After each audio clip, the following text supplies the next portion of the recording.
brick walls are there for a reason. The brick walls are not there to keep us out. The brick walls are there to give us a chance to show how badly we want something. Because the brick walls are there to stop the people who don't want it badly enough.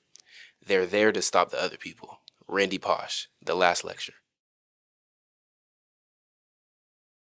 You never know what rock bottom really feels like until everything you love has been taken away from you. When you start knocking this down and you're Derrick Rose, there's no way you can guard him because he's going to get by you record in the NBA this year and have a chance to win a championship. Here's Dang, a right-handed shooter. Iguodala moments ago picked up his third. Here's a three. Rose! He is putting his foot on the gas here in the third quarter. Derrick Rose. Stop. Now this is Derrick Rose, the star of the Chicago Bulls, and to most fans, the most exciting player in Chicago Bulls history next to Michael Jordan. Derrick Rose was meant to be a Chicago Bull, growing up in the Inglewood neighborhood on the South Side. He was the 08-09 Rookie of the Year. NBA 2010-11 MVP trophy. In the Eastern Conference in the midst of the Big Three era, where teams were at an all-time high, like the Boston Celtics, the Miami Heat, and even Paul George was at the Indiana Pacers, and he was still in his prime. And everything was set for him to get his championship until one play, when the game was already won. Look, we're looking to sweep you guys. You wanted us. You were crying out that you bypassed the harder team in Miami. Rose came down bad on his left foot. See him holding onto his knee. He was flying and he came down wrong. I know the common one everybody says is always Derrick Rose when people talk about ACL surgeries and like ACL injuries. And of course, he wasn't able to come back as good as everybody wanted him to. But I tried to steer away from the ones that didn't work out so well and really look at the ones that worked out well. Like, I know OG Anunoby, Kyle Lowry, like those are some players that tore the ACL like before the pros and were able to go on and have really good careers, like even still playing to this day, like OG. But even like WNBA, we have Paige Beckers. I know she tore her ACL. She tore her ACL twice, I'm pretty sure, or it was once, but she tore it in college. She was able to come back. Now she was Rookie of the Year in the WNBA. Like, so those types of like stories like that, they just give me a lot of hope. It's like something I can look forward to and relate to, rather than like drowning in self-doubt from other injuries that happen to people where it didn't work out so well. Let's do one leg. Why don't you go 25? 25? Let's do your left side first for 8.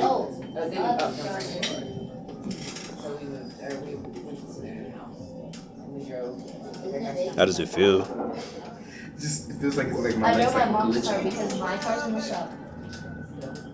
I've heard you had a couple offers going into it, Stetson and Murray State, I believe. Going into the last AU season, I was able to pick up 2 offers actually, which, I mean, that's a great feeling, especially in this day and age. I'm a 6-foot undersized point guard, as coaches would say, and a lot of coaches aren't looking for high school prospects right now. So it's really hard to get one. So that just like really showed that my hard work was starting to pay off. I know like other schools were there looking actively. I know when I was there, I seen Tulsa, other schools, Little Rock, and things of that nature. What was your mindset just going into that environment? I mean, I was ready for sure because, I mean, I'd put in so much work, and then I think the week before, I'd actually got injured. So I was like dying. I was like, I need to play in this live period because, I mean, it was our first live period of this year, and I was with my new teammate Chris now, who we've been playing since like 3rd grade. I was able to get him on the team. Yeah, I was just ready to show the coaches, get more looks, because I was talking to some more coaches, and they're ready to see me. So you get the ball off the rebound. As a point guard, what is your job? Like, As a point guard, I'm looking to see which man's down court already so I could dish it to, get an easy assist, just push the floor so the defense can't set up. So that's the first thing I'm looking at as a point guard. And if I don't have that, second thing, I'm looking, can I score off of it? Can I just get a quick and easy bucket? So in this moment, you didn't see anybody? Yeah, in this moment, I didn't see anybody. So at that point, your mind wanted to get a bucket move? Yeah, at that point, I was ready to get a bucket because I didn't see anybody. So I'm going down the court, I see nobody. I think I have a layup open, so I take my time with it, slow it down, then I start speeding up. I go up for the I step through for the layup, like try to step into the defender, And from what I remember, the defender steps, like, he sort of steps away. And then all I remember is when I planted that right leg down to step through, I just heard like a pop. Like, I know you never planted like that before. I know you never hurt your knee before like that. What was your thoughts? What was your mindset when you hit the floor? Because I know like what did you feel? Like, did you hear anything? Did you feel anything? it felt how did that go? like the best way I could put it, it felt like a firework just like went off in your knee, like just a huge explosion. Like I don't know if anybody else could hear it, but like I could like hear it like throughout my body. It was just like a boom. Like it was crazy. I I wouldn't wish that on anybody. I was in the gym, but I was on the opposite end of the court. And, I saw, he was going downhill. And then, I think he was bumped. But I just looked away for a moment. He was laying. And I didn't say anything at first. I didn't do anything. I just assumed, he'd get back up. But then more people started crowding around. So I got up and I went over there. And that's when I knew. I mean, just seeing the pain that he was in, and he couldn't stretch his knee, and everyone kept trying, here, bend your knee. They had the trainer over there. So then someone ended up lifting him over to the table. It was sad. Yeah, and he was just in excruciating pain. And I think for myself, I was trying to keep it together because I'm like, okay, I don't want him to see me lose it. But I just had to walk away for a minute, and then after that, the trainer couldn't really see what was wrong because anytime she tried to bend it, he would just lock up, and just due to the pain. So we ended up getting him to the car, and one of the other players from Team Breakdown came and helped get him in the car. Then I got to one of the urgent cares out there, and they did x-rays. So trying to just get him out of the car was a challenge because he could not bend that knee. So I think they had to get a wheelchair. Then they did the x-ray, and nothing was broken, but that doesn't tell us everything. Yeah, we can't see ligaments or anything like that. So got back to the hotel, and he was finally able to kind of stretch out the knee. He could stand on it, but he was in pain. So I said, you know what, we're just going to go home early. So we flew out the next morning. I think we were supposed to fly out late that night. And I immediately, as soon as we landed, took him to the ER. And at that point, I was hoping I would get an MRI. And since they knew he had an x-ray and that was fine, it wasn't an emergency at that point. So they wouldn't do the MRI. But that doctor there, she was drawing pictures of the bones, everything. She's like, it's definitely maybe just a sprain. So we're thinking, great. And she said, definitely not ACL because he'd have more swelling. And he didn't have a lot of swelling. So, there was hope. And the very next day, I had him go to orthopedics, and they looked at it, did all these, I guess there's tests you can do, they're moving his knee, doing all that. And she was like, I think it's his meniscus. She said, I definitely think meniscus, not ACL. So get the MRI, and once we got the MRI, we go to the doctor that very next day, and he's looking at it, and he's like, he said, your meniscus is intact, but I think your LCL sprained, and I think MCL, and then he said, but your ACL exploded. Yeah. And I think just seeing his face, and, everybody said, it wasn't that. So we had that hope. And just, we knew with ACL was like 9 to 12 months recovery time. And all I could think of is like how hard he worked. Just, he had a great,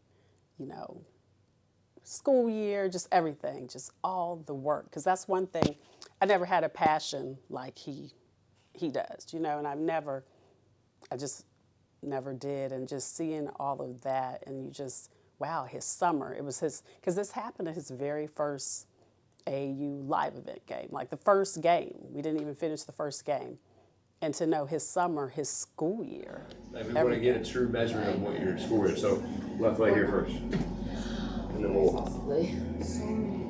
set up back up a little bit. So this is the test. Yeah. So Mari, this is like the first time he's doing a test. What's like Yeah, so it's just a good, nice, easy measurement to look and see what his like force output is. Quad, first quad. We'll do the nice, easy angle first. And we'll compare his left to his right. Literally tie you down to this chair.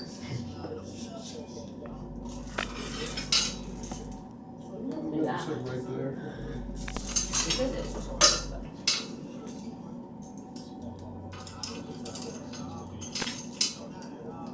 Just a tight and measure it. So when you feel like it's tight.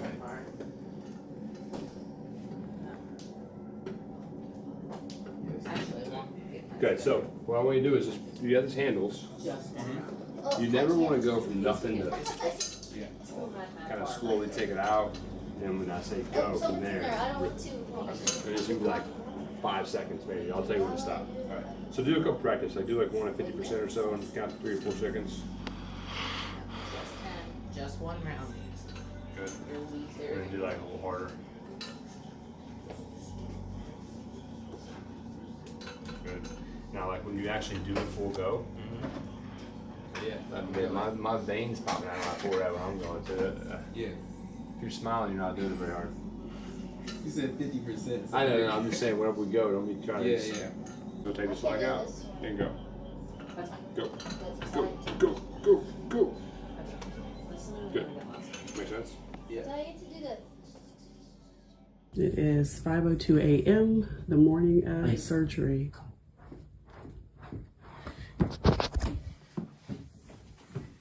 Like in the beginning, I think it's all over for me. Like as I was laying on that floor when it all happened, I was like, it's over. Like this is I'm done. I know one of the things when you get in a repair like this, like you gotta have a good surgeon, right? I know in this process, choosing a surgeon is something that's very big and huge because it's your career on the line. So who did you pick?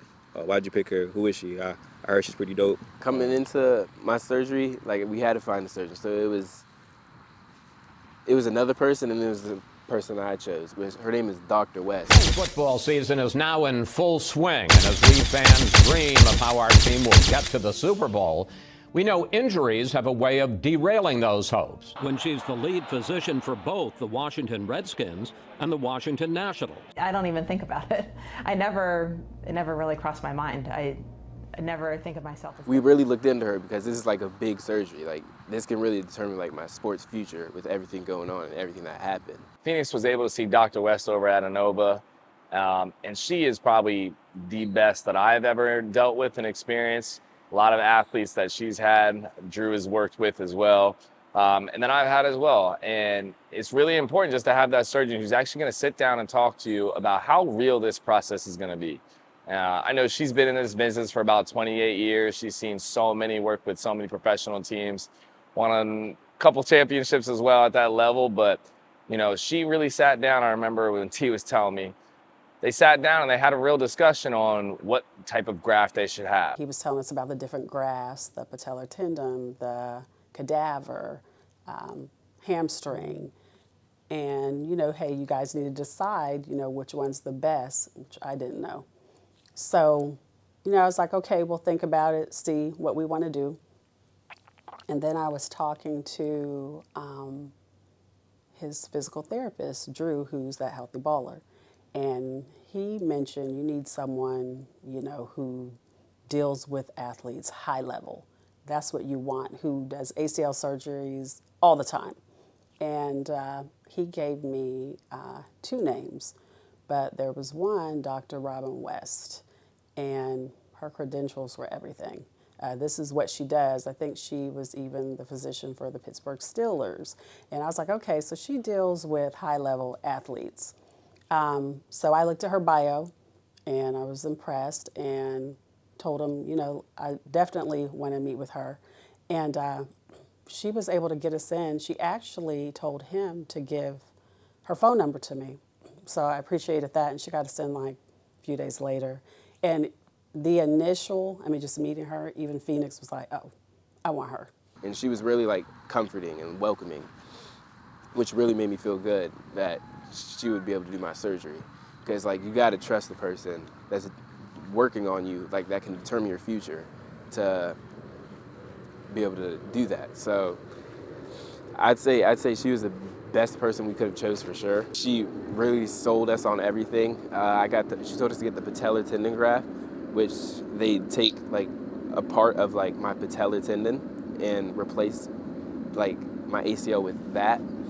And I'd say that was the best option. I really trusted everything she was saying because she's worked with so many pro athletes and they've overcome this surgery and injury as well. So, yeah. After the surgery, I went from 150 to 132 pounds. Like, bro. What was that like? Would you lost 18 pounds? Yes. Because from like this leg to like after the surgery, it was just like so small. Like it's getting a little bit bigger now, but like I lost so much weight. And I'm still trying to like gain it back. Like it's taking forever to gain it back.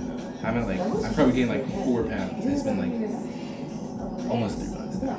I had a guy here this morning who was tested, and I think he's probably about your weight. See how much you weigh? 130. Skinny guy. And he got his good side average was about 57. All right. Okay, so now, unless you have a couple that spikes up, spikes down, I'll take the last ones out. But you want to see consistency. If you're actually pushing as hard as you can, it's going to stay about the same number. All right. All right, you ready? Yeah. I'll tell you when to go. Go for it. Come on, come on, come on, come on, come on, come on, come on. Good. A little better, 48.8.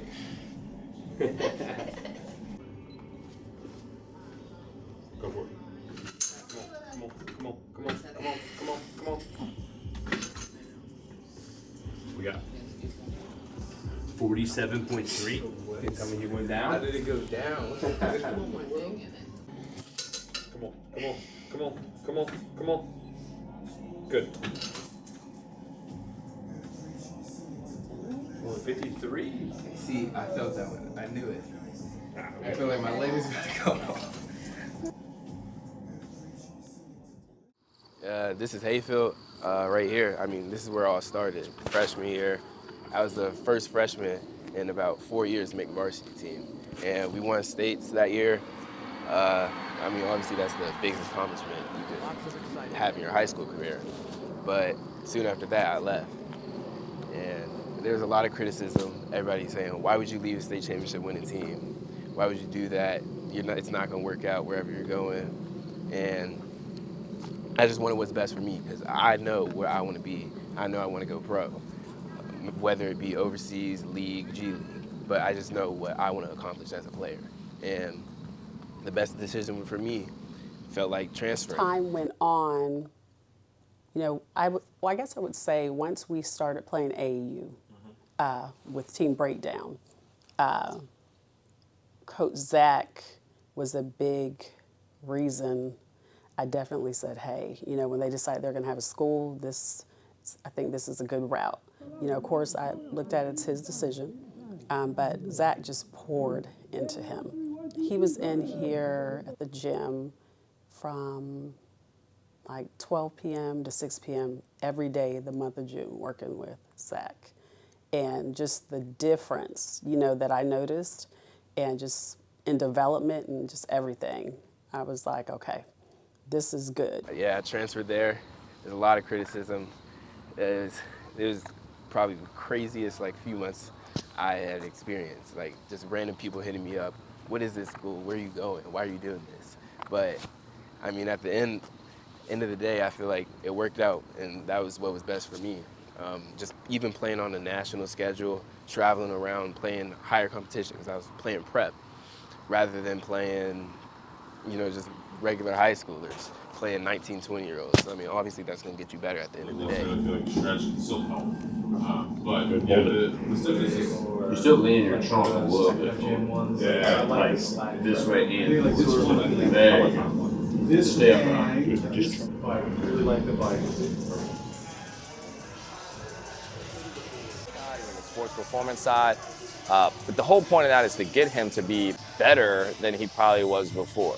Because if he was playing right now, by the end of this year, we'd expect him to be a better player and improve. But the goal is like, how can we possibly get you to be a better athlete and come back even stronger so you can take advantage of that when you come back? But the biggest thing with that is like giving it time, not rushing it, waiting, quote unquote, to that 9 months, even if you feel ready before then. Some of them will feel good. They'll be like month 7, 8, man, I'm ready to go. Things are good. I even passed, let's say they passed their strength test, but we still want to wait until we clear them at 9 months just to make sure that we can give him a chance to be better than he was before.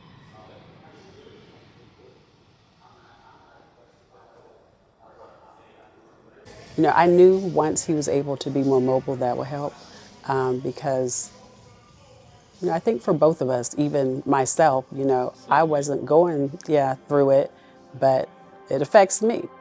And just seeing my child, a lot of people, kids are going to go through adversity, they're going to do this. Yeah, but it's easy for us to say until you go through it. When I watched him, just trying to get him in the house, get him out the car right after surgery, it was challenging. I couldn't get him up the steps.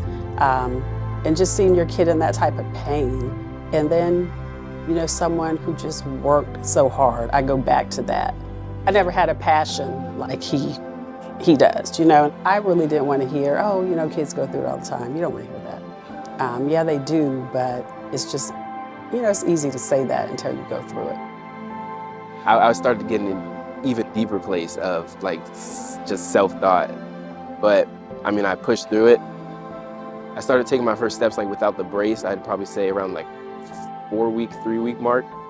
And just doing all my exercises, I made sure to do all of them because I really did not want to have to go through another surgery again.